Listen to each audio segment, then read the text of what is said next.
बहुत बहुत शुक्रिया प्रदीप सर हमारे साथ जुड़ने के लिए। प्रदीप सर, जिस तरीके से सुशांत सिंह राजपूत की मौत को हुए अब 1 साल होने वाला है, मतलब अभी कुछ महीने और बचे हुए हैं। 14 जून से ये मामला जो था शुरू हो चुका था। उसके बाद सीबीआई भी आई थी बीच में, और सीबीआई के बीच में आते ही अभी भी कुछ ऐसी चीज़ें हैं जो पॉजिटिव कोई रिपोर्ट नहीं आ पाई है, और अब नई टीम का गठन होने जा रहा है। क्या कहेंगे? और आपने कल जन की बात में भी कुछ ना कुछ आपने कई सारी चीज़ें बताई थी सुशांत सिंह राजपूत केस के बारे में, क्या कहना चाहिए? देखिए, मैं सुशांत के फैंस को ये कहना चाहता हूं कि आपको सेंट्रल ब्यूरो ऑफ इन्वेस्टिगेशन पर भरोसा करना चाहिए।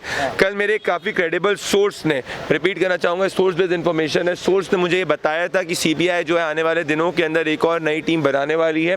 ये टीम पुरानी टीम को रिप्लेस नहीं करेगी, पुरानी टीम के एफर्ट्स को साथ में जोड़ेगी, उसको कैटलाइज करेगी, उसको सप्लीमेंट करेगी। इस नई टीम के अंदर कुछ लोग पुरानी टीम के होंगे और कुछ लोग नए होने वाले हैं, और ये ऑब्जेक्टिव ये है कि जल्द से जल्द सुशांत सिंह राजपूत की जो इन्वेस्टिगेशन है वो कंक्लूजन पे पहुंचे, सुशांत के मौत के पीछे के लोग हैं उनको सज़ा हो। तो ये एक बड़ा डेवलपमेंट है। और अगर आपको याद होगा कि जब अटकलें लगाई जा रही थी कि सुशांत सिंह राजपूत के इन्वेस्टिगेशन बंद हो गई है, तो सीबीआई ने डॉक्टर सुब्रमण्यम स्वामी जी को लेटर पे रिस्पॉन्स करके कहा था कि investigation is going on scientifically and CBI is looking at every aspect and no aspect is ruled out. So this is very important, और इसीलिए जो नई टीम आने वाले दिनों के अंदर मेरे सोर्स के हिसाब से बन रही है वो बड़ा डेवलपमेंट है। ये दर्शा रहा है कि जो सीबीआई है वो फोकस्ड है, चार्जशीट दाखिल हो और सुशांत सिंह राजपूत की जो इन्वेस्टिगेशन है वो आगे बढ़े।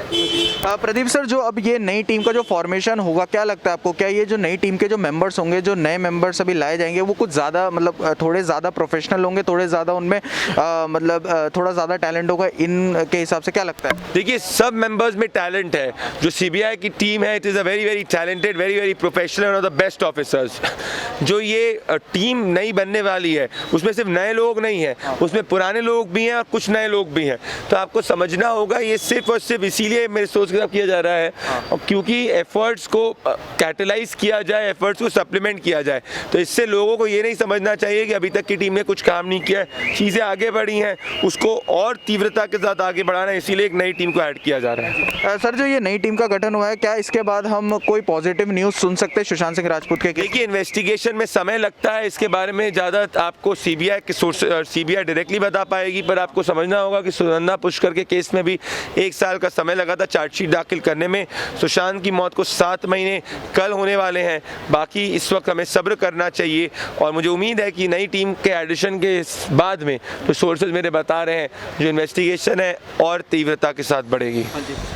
सर, यहाँ पर तो हुई सुशांत की बात, अब हम आएंगे महाराष्ट्र सरकार के ऊपर। एनसीपी के जो नेता है, जो महाराष्ट्र के कैबिनेट मिनिस्टर हैं नवाब मलिक, जो अभी कुछ समय पहले जिनका स्टिंग ऑपरेशन भी किया गया था रिपब्लिक चैनल द्वारा, जिन्होंने कुछ ऐसी बातें करी थी अर्नब गोस्वामी जी के बारे में जो बहुत कंट्रोवर्शियल थी, उनके ही अब जो दामाद हैं समीर खान, उनको सम्मन किया गया एनसीबी द्वारा कि वो भी ड्रग्स में कहीं ना कहीं उनका भी कोई कनेक्शन हो सकता है। कैसे देखते हैं?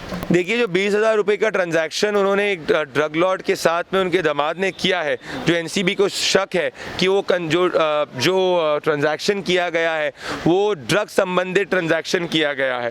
तो इसमें एक लार्जर क्वेश्चन ये उठता है कि अभी तक की जो हम लोग बातचीत कर रहे थे, अभी तक हम ये बात कर रहे थे कि जो बॉलीवुड के पर्सनालिटीज इसमें इन्वॉल्व हो सकते हैं, कुछ ड्रग पेडलर्स इसमें इन्वॉल्व हो सकते हैं। पर इस वक्त अगर एक सिटिंग मिनिस्टर, एक सिटिंग महाराष्ट्र के मिनिस्टर के अगर दामाद, मतलब उनके घर के खुद के व्यक्ति पे अगर एनसीबी को शक होता है, तो ये लार्जर एक बात की तरफ जाता है कि क्या पब्लिक पर्सनालिटीज जो है वो उनके शरण से ये पूरा ड्रग रैकेट चल रहा है। ये एक हिडन सीक्रेट है कि देश के अंदर, देश के किसी भी कोने के अंदर अगर ड्रग्स चल रहे हैं तो कोई ना कोई नेता या कोई ना कोई सिस्टम का व्यक्ति इन्वॉल्व होता है। तो समय आ गया है कि क्या इस देश के अंदर एक मास मूवमेंट की ज़रूरत नहीं है, एक ऐसा मास मूवमेंट जो ये कहे कि कोई भी व्यक्ति पब्लिक लाइफ में हो, किसी भी फील्ड में पब्लिक लाइफ में हो, उसको अपना डोप टेस्ट कराना चाहिए। Drug free India should be the call of new India. Sir, जैसा हमने देखा कि पूरा बॉलीवुड जो है वो कहीं ना कहीं ड्रग्स में लिप्त था, चाहे वो डेली सोप्स के एक्टर एक्ट्रेसेस हों, जो छोटे सीरियल में भी काम करते करते थे, और उसके बाद उनके जो एक्स मैनेजर, जैसे दिया मिर्ज़ा की जो एक्स मैनेजर थी उसके पास से ड्रग्स मिला, उसके बाद दीपिका पादुकोण की एक्स मैनेजर से भी। तो सर ये एक्स मैनेजर का क्या चक्कर था, ये क्या क्या कहेंगे? देखिए, आप एक चीज़ समझिए कि बॉलीवुड का एक पूरा जो कुनबा है उसके अंदर drug was a way of life. मैं ये नहीं कहूँगा कि हर बॉलीवुड का व्यक्ति ड्रग में था, पर हाँ एक सब्सटैंशियल लोगों ने ये इसको कूल स्टेटमेंट, स्टाइल स्टेटमेंट बना दिया था। और ये इसके चलते में हमने देखा किस तरीके से ड्रग्स के चलते पंजाब के युवाओं को किस तरीके से ड्रग के अंदर धकेला गया था, एक षड्यंत्र द्वारा जो पाकिस्तान से चलाया गया था। अब ये जो बड़ी बड़ी पार्टीज़ है उसमें हम देख रहे हैं कि किस तरीके से narcotics control bureau drug lords के साथ जा रही है। वो ड्रग लॉर्ड्स जो हैं वो मैनेजर्स के साथ इन्वॉल्व हैं, और अब वो मैनेजर्स का कनेक्शन नेताओं के रिलेटिव से आ रहा है। तो अगर ये प्रूव हो जाता है, आगे चल के प्रूव हो जाता है, तो ये सवाल ज़रूर उठता है कि क्या इस देश के अंदर पब्लिक लाइफ के अंदर एक बड़े मास मूवमेंट की ज़रूरत नहीं है? क्या हर पब्लिक पर्सनालिटी को बाहर आके ये नहीं बोलना चाहिए कि मैं जो है ड्रग टेस्ट कराऊंगा, डोप टेस्ट कराऊंगा, मेरा और मेरे परिवार का सबको कराना चाहिए? एक मास मूवमेंट देश में शुरू हो, क्योंकि आज़ादी के 75 साल अगले साल हिंदुस्तान बना रहा है। तो drug free India is the call of new India. Pradeep sir, वहीं अगर हम देखें, हमें पता है कि पूरा जो बॉलीवुड था वो कहीं ना कहीं ड्रग माफिया में लिप्त था, कहीं ना कहीं ये पूरा नेक्सस जो फैल रखा था। क्या लगता है कहीं जो इसके जो तार हैं, कहीं जो इसका कनेक्शन है, कहीं ना कहीं पॉलिटिक्स से भी जुड़ सकता है? क्योंकि अब पॉलिटिशियंस के कई रिश्तेदार, और अभी हमें आगे हो सकता है कि पॉलिटिशियंस के बारे में पता लगे कि वो भी कहीं ना कहीं ड्रग पेडलिंग में या ड्रग्स में इन्वॉल्व है। देखिए, अगर ये आगे चल के पता चलता है कि कुछ नेता भी इसमें इन्वॉल्व हैं, तो मुझे लगता है कि उन नेताओं को तुरंत जो है अपने पद से इस्तीफा दे देना चाहिए। क्योंकि कोई भी नेता या कोई भी पब्लिक पर्सनालिटी अगर ड्रग्स में लिप्त है तो उसको कोई मॉरल अथॉरिटी नहीं है कि वो एक पब्लिक ऑफिस में कंटिन्यू कर सके।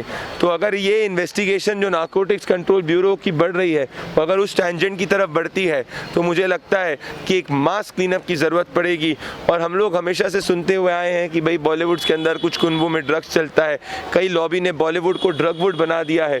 बॉलीवुड के क्लीन समंदर को ड्रग का समंदर बनाने की कोशिश की गई है। इनमें से ड्रग की मछलियों को हमको हटाना है, जिससे कि जो पूरा का पूरा ड्रग का पानी, जो पूरा का पूरा बॉलीवुड है, वो एक स्वच्छ हो सके, क्लीन हो सके। क्योंकि बॉलीवुड के जो सितारे हैं वो देश के युवाओं के कई आइडल्स हैं, और देश के युवाओं को नशेड़ी गंजेड़ी चरसी आइडल्स नहीं चाहिए। तो लार्जर लेवल पे सवाल मैं ये पूछ रहा हूँ कि क्या clean up should not begin at home?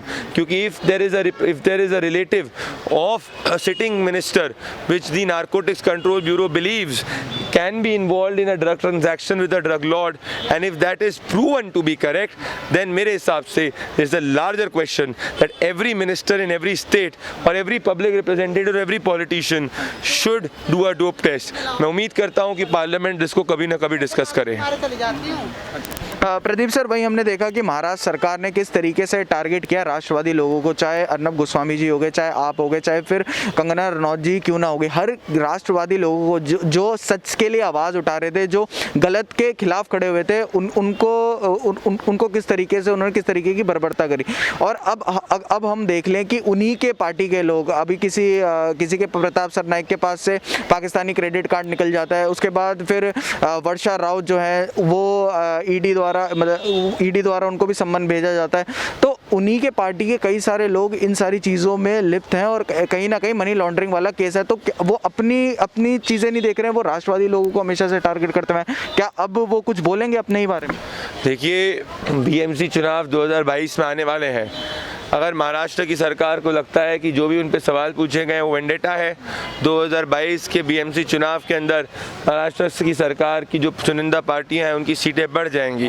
Janata democracy के अंदर सबसे सर्वोपरि रहती है, और अगर उनकी सीटें कम होती है तो उनको समझना चाहिए कि जनता का आक्रोश उनके खिलाफ है। तो 2022 के जो बीएमसी चुनाव होने वाले हैं वो हर राजनीतिक दल के लिए एक इन्फ्लेक्शन पॉइंट महाराष्ट्र की राजनीति में होंगे। दूसरी बात रही कि मेरे खिलाफ फेक केसेस करने की, अगर आपको याद हो कि सबसे ज़्यादा अगर किसी को समन किया गया तो मुझे समन किया गया। 40 घंटे से 50 घंटे ज़्यादा हो चुके हैं। साथ में अर्नब के खिलाफ जिस तरीके से झूठे केसेस डाले जा रहे हैं, मैं इस पूरी बात पर विश्वास रखता हूं, और साथ में मेरा ये पूरा विश्वास है कि अर्नब के खिलाफ झूठे केस हो, मेरे खिलाफ जो झूठे समन्स हो, झूठे केसेस फोर्स किए जा रहे हैं, हम दोनों इस पूरे के पूरे मामले से बाइज्जत बरी होने वाले हैं, क्योंकि हमारे साथ देश की जनता का समर्थन है और हमारे साथ सच का साथ है। बहुत बहुत शुक्रिया सर।